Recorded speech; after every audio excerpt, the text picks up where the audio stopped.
Cái ta hỏi là dương mà mưa vì nhiệt xa thị bay bỏ dưỡng chùn này sầm nua muốn chầm vì trôi năm đi đủ liệt thời chầm lòi ói nhưng chùn này lùng hạt tam cầu chứ nhiệt xa thị bay bỏ dưỡng chia vì nhiệt xa lấy xe lấy cú miền lùng hạt cú cho ra chia vì nhiệt xa lấy xe chân nhiệt xa lấy xe để dương chẹp tiêm blòng về mà sum ní sầm nua miền pram lùng hạt miền bảy tại mùi thùng bó hay prao về tại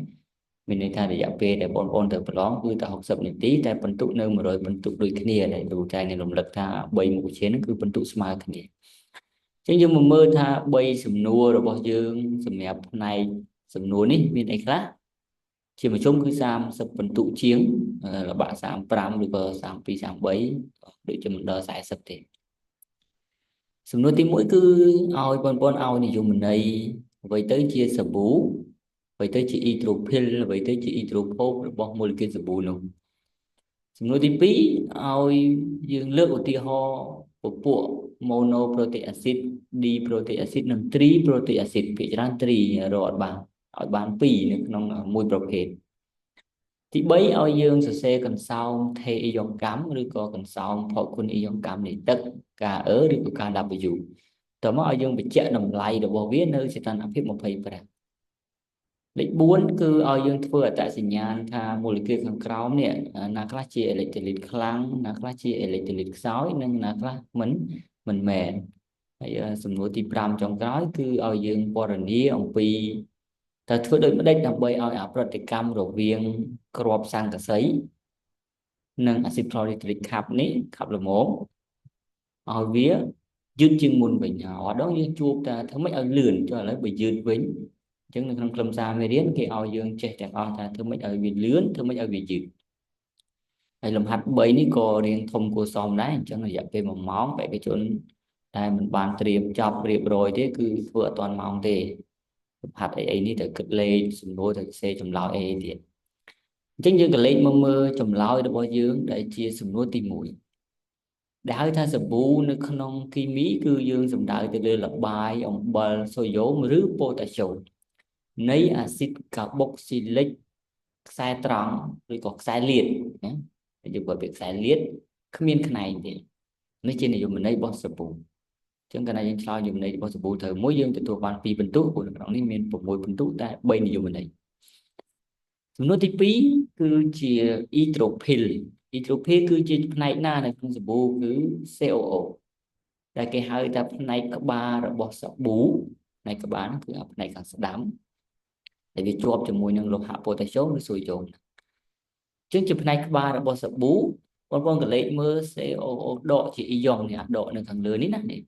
ដាក់ cursor មកហើយនេះគឺជាផ្នែកអ៊ីយ៉ុងអញ្ចឹងពេលវានៅមួយសូយ៉ូមនិងប៉ូតាស្យូមវារលាយក្នុងទឹកចឹងហើយបានជាគេឲ្យនិយមន័យផ្នែកហ្នឹងថាជាផ្នែកក្បាលរបស់សាប៊ូដែលរលាយក្នុងទឹកតែមិនរលាយក្នុងខ្លាញ់ឬក៏ប្រេងទេឃើញទេអានឹងសម្រាប់ផ្នែកអ៊ីត្រូភីលឬក៏ផ្នែកក្បាលរបស់សាប៊ូ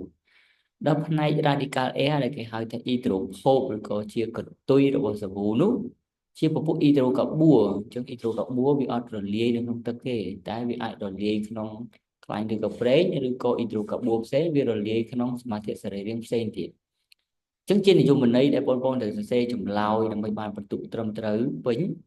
គឺជាផ្នែកកន្ទុយរបស់សាប៊ូដែលមិនរលាយក្នុងទឹកតែរលាយក្នុងខ្លាញ់និងប្រេងអញ្ចឹងការឆ្លើយនិយមន័យនេះមិនទាមទារឲ្យបងប្អូនឆ្លើយតើតែដូចពាក្យរបស់ត្រាកំណែទេគឺធ្វើម៉េចឲ្យតែមិនបាត់ខ្លឹមសារ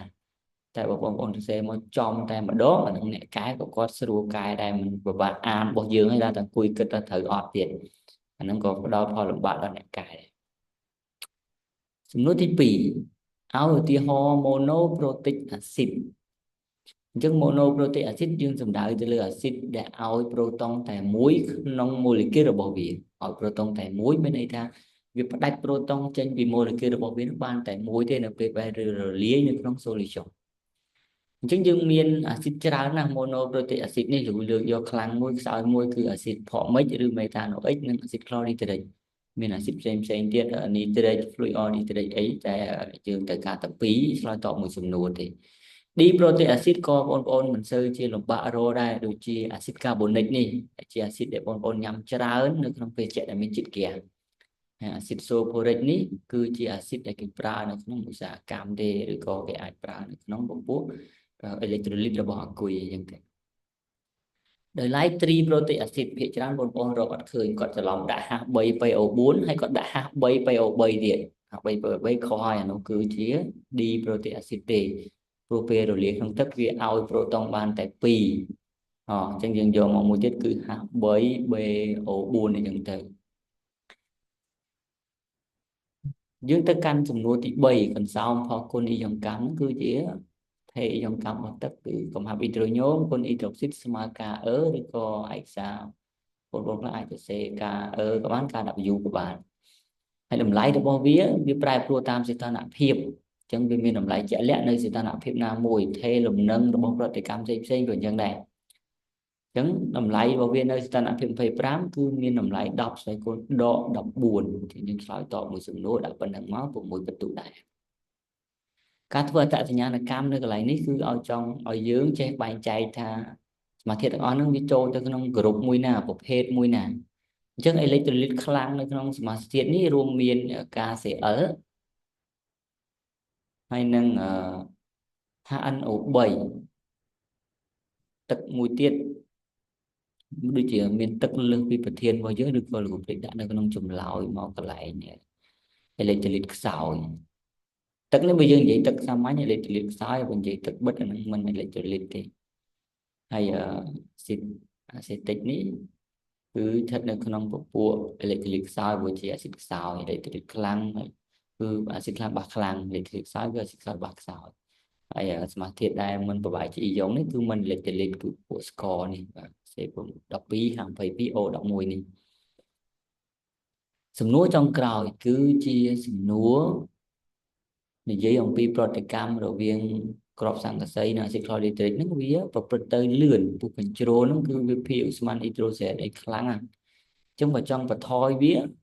ជំហានទី1គឺបងប្អូនត្រូវរបៀបទី1បន្ថយកំហាប់អាស៊ីតអញ្ចឹងដោយសារអាស៊ីតវាជាសូលីចុងចង់បន្ថយកំហាប់គឺបងប្អូនចាក់ទឹកចូលដើម្បីពង្រាវវាមិនមែនទៅចាក់អាស៊ីតថែមទេប្រយ័ត្នច្រឡំសំណួរមើលច្បាស់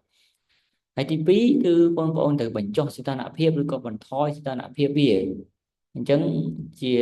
ការងារសាមញ្ញដែលត្រូវបន្ថយសីតុណ្ហភាពនោះគឺបងប្អូនយកវាទៅត្រាំក្នុងទឹកកកទៅអញ្ចឹងត្រូវប្រាប់គេអញ្ចឹងដើម្បីឲ្យអ្នកកំពុងតែធ្វើពិសោធន៍គេធ្វើតាមយើងទៅប្រតិកម្មវាប្រព្រឹត្តទៅយឺតហើយវាថយចុះហើយហ្នឹងគឺឆ្លើយតបមួយសំណួររបស់យើងកន្លែងតោះហ្នឹងចេញកន្លែងទៅនេះយើងផ្នែកលំហាត់យើងនឹងជួបគ្នានៅពេលក្រោយទៀត